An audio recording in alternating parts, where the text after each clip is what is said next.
Pessoal, eu vim aqui dar um recadinho pra vocês, porque eu tava olhando algumas receitas de slime, aí eu tava fazendo.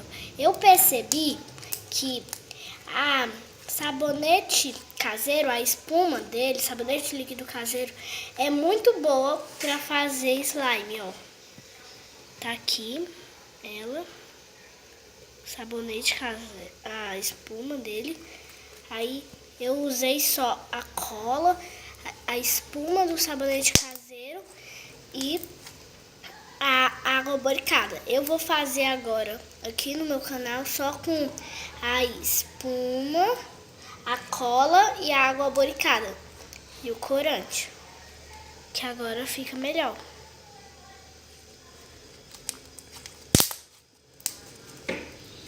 Fica bem mais legal da brincadeira. É muito boa.